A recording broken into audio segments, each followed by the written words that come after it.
I'm just gonna go home now. I know, I just saw. The very ground beneath California's iconic coastal highway, Highway 1, is being torn apart. A monster landslide, still actively shifting, has severed critical arteries, reducing vital infrastructure to a chaotic mess of earth and rock. But the ground is merely one front in this unfolding crisis.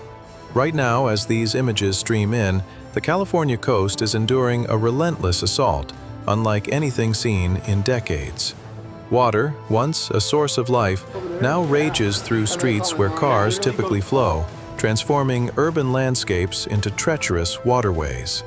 Vessels, once symbols of maritime freedom, are being violently tossed like fragile toys, their anchors rendered useless against the ocean's fury. What unfolds in the critical hours ahead could fundamentally redefine our understanding of coastal resilience and the true cost of unchecked climate disruption. The data pouring into emergency centers is staggering, painting a dire portrait of a coastline under siege. Offshore, wave heights at Point Arena have just registered an astonishing 25 feet, a liquid wall, the equivalent of a two-story building, relentlessly crashing toward the shore every 18 seconds.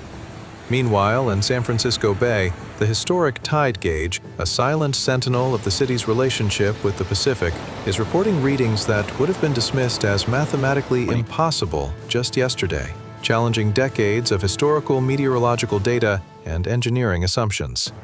But this isn't merely a record-breaking storm. This is a harbinger. What truly keeps emergency teams, from the National Guard to local fire departments, on edge is the chilling realization: this is just the beginning. Our focus now shifts to Half Moon Bay, a picturesque coastal community where Highway 1, a lifeline connecting northern and southern California, completely vanished beneath the waves at 10 a.m. this morning.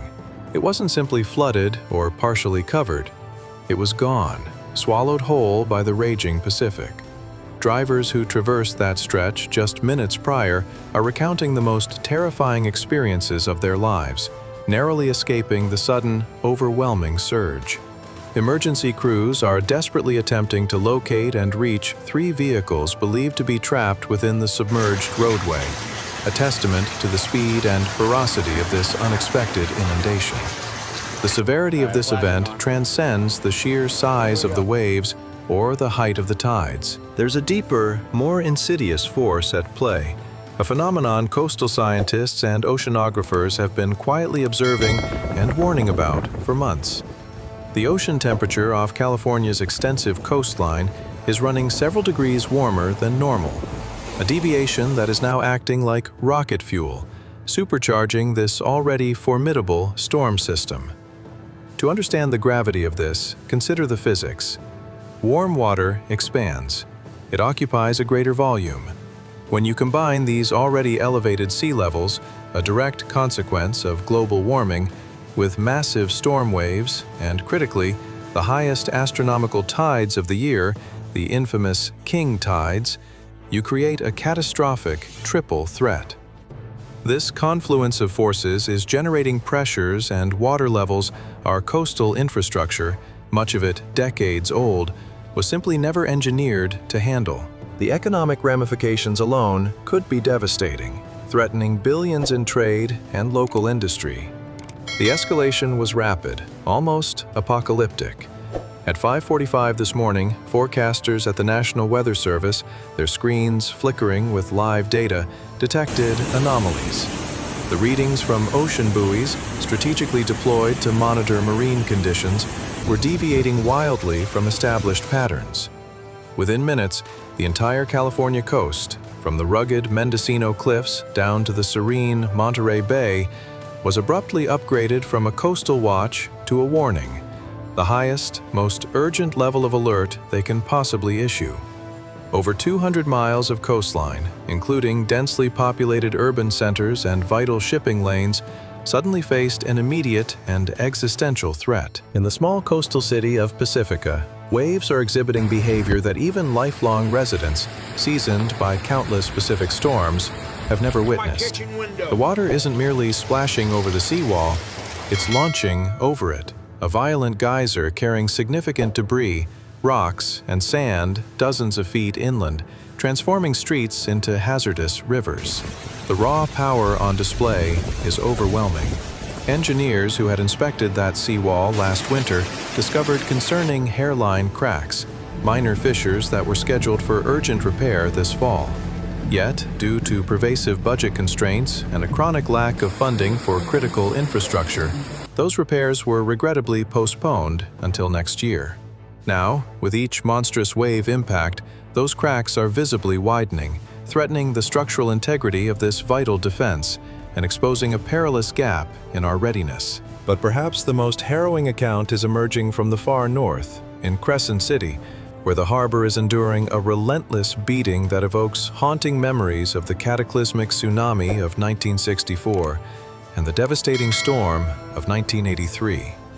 Luis Marquez, a fisherman who has plied these treacherous waters for 3 decades, was there on that fateful January night in 1983, when the last comparable storm ravaged the coast. He vividly recalls the sound of that night, a deep, guttural rumble, like a freight train rolling underwater, making every boat at its mooring shudder violently, threatening to tear them loose. Today, he asserts, feels unequivocally worse.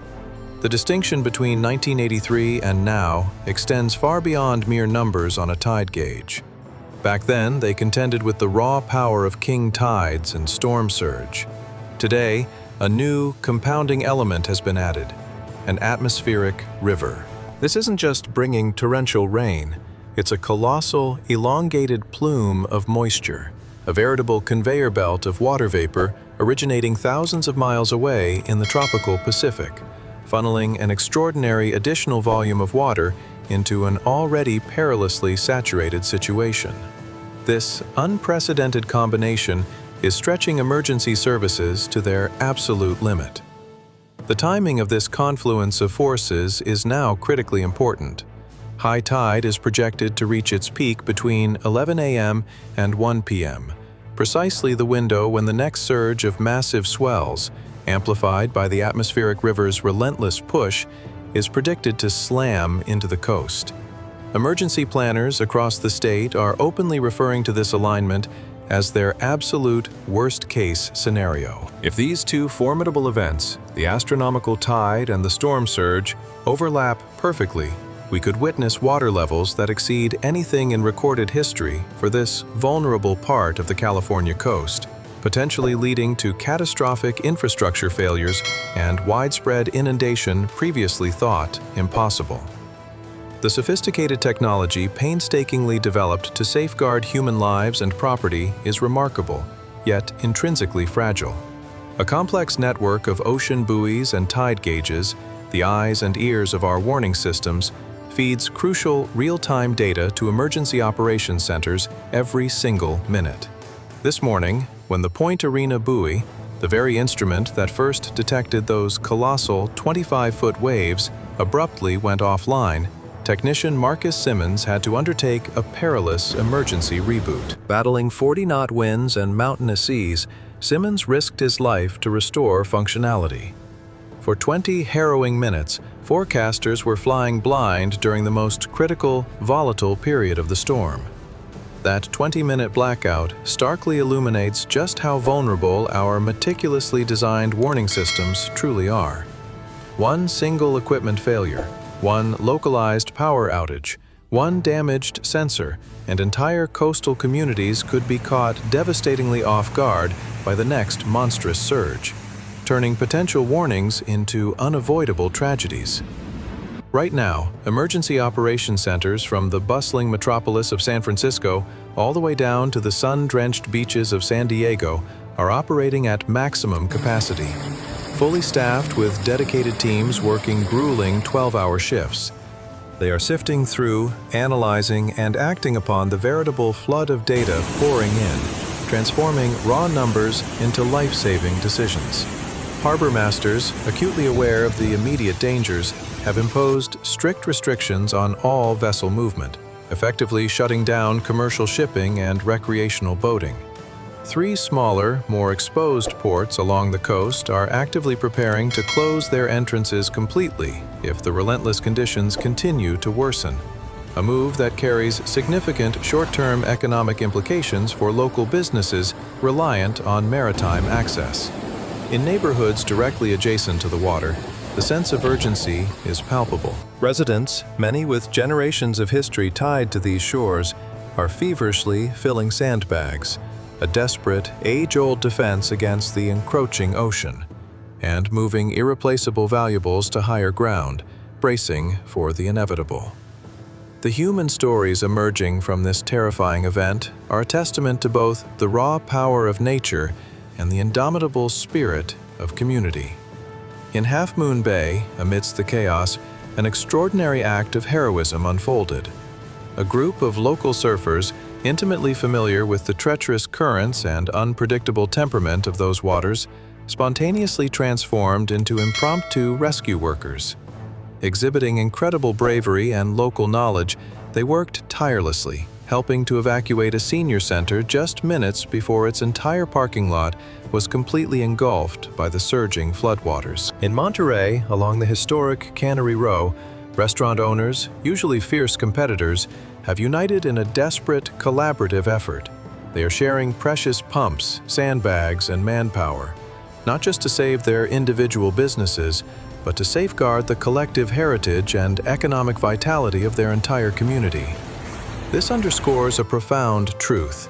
In moments of crisis, human connection often becomes the strongest infrastructure. In an era of unprecedented digital connectivity, social media has emerged as an unexpected, yet absolutely critical lifeline. With official sensors overwhelmed and some systems offline, emergency dispatchers are cleverly utilizing real-time posts, videos, and eyewitness accounts from residents to precisely track where flooding is happening fastest and where urgent intervention is most needed. In the last hour alone, over 100 new reports have flooded in across various platforms. Each tweet, each photograph, each desperate plea for help is helping to paint an increasingly detailed and grim picture of a vast coastline under relentless siege, guiding limited resources to where they are most desperately required. What transpires in the next few crucial hours hinges precariously on 3 possible scenarios, each carrying massive and distinct implications for the lives and livelihoods of millions of Californians. The best-case scenario, a glimmer of hope amidst the storm, is if that secondary low-pressure system offshore unexpectedly weakens and the swell energy from the Pacific begins to significantly fade. In this hopeful outcome, water levels could begin dropping by late afternoon, allowing roads to tentatively reopen, harbors to cautiously resume operations, and this harrowing event to be recorded as a close call. A stark, unforgettable reminder of nature's raw power, but ultimately not a full-blown catastrophe. The concerning scenario poses a more protracted threat. If the offshore system maintains its current formidable strength, these dangerous, life-threatening conditions could persist for days, even through the weekend. This would necessitate extended evacuations, continued port closures, crippling supply chain disruptions, and mounting economic losses as countless businesses along the coast remain shuttered, impacting local economies already reeling from recent challenges. The long-term recovery in such a scenario could be slow and arduous. The worst-case scenario, the one emergency planners are now meticulously preparing for, involves a terrifying alignment of perfect storm timing. If the next high tide aligns with lethal precision with yet another surge of those gargantuan 25-foot waves and the continuous flow of the atmospheric river, we could witness widespread breaching of already compromised seawalls, flooding extending not just blocks, but miles inland, engulfing communities once considered safe. The resulting damage, encompassing both critical infrastructure and private property, could be so extensive that it would take months, if not years, and billions of dollars to repair and rebuild, pushing the state's already stretched resources to their breaking point. The bigger picture here, viewed through the lens of climate science, is profoundly sobering. This isn't merely about one isolated storm or one terrifying day on the California coast. It is a stark, visceral manifestation of a larger, undeniable trend. Ocean temperatures are unequivocally rising, leading to thermal expansion and accelerated ice melt. Sea levels are climbing steadily, year after year. What we are witnessing today is not an anomaly, but a chilling preview of what climate scientists have been warning about for decades. Extreme weather events becoming not only more frequent, but significantly more severe and destructive. California's vast coastal infrastructure, a complex network of defenses and transportation arteries, faces an estimated $100 billion backlog in deferred maintenance and essential upgrades. Seawalls, harbors, and drainage systems, many of which were hastily constructed in the 1960s to contend with 20th century storms, are now desperately trying to hold back the vastly more powerful and relentless forces of 21st century climate change. Communities that have existed safely for generations, some for over a century, are suddenly, alarmingly, finding themselves squarely within the predicted flood zone, their very existence imperiled. The mathematical equation is disturbingly simple and unforgiving. Higher seas, combined with bigger, more intense storms, inevitably equate to unprecedented levels of risk, demanding urgent, comprehensive adaptation strategies. As this report is being filed, the latest update from the National Weather Service extends coastal flood warnings through Friday, casting a long shadow over the coming days. A staggering 8 million Californians are currently under some form of coastal alert, from the iconic beaches of San Diego to the beleaguered harbor of Crescent City. The entire coast, from north to south, is collectively holding its breath, awaiting the next surge, the next tidal peak. The network of sensors is still transmitting, though some falter. Emergency crews are still responding with unwavering courage, and communities are still fighting with every fiber of their being to protect what they have painstakingly built. But everyone knows, with a sinking certainty, that this is merely the beginning of a long, potentially brutal winter. The ocean, a force humanity once believed it could control, or at least predict, is already rewriting the fundamental rules, challenging our assumptions about stability and safety. What we are witnessing isn't just a natural disaster. It is a profound turning point in California's relationship with its defining coastline. Every flooded street, every compromised seawall, every harrowing emergency evacuation is not just an incident, but crucial, hard-won data for a future we are still desperately trying to comprehend and prepare for. The California coast, a symbol of natural beauty and human resilience, is transforming before our very eyes, one relentless tide at a time. The next few hours will determine whether today becomes a critical wake-up call, spurring decisive action, or a devastating catastrophe that reshapes communities for generations. Either way, the message emanating from the vast, powerful Pacific is now unequivocally clear. The old normal is gone. What comes next will demand new thinking, new infrastructure, and above all, a profound, humbling respect for an ocean that is changing and accelerating faster than our current ability to adapt.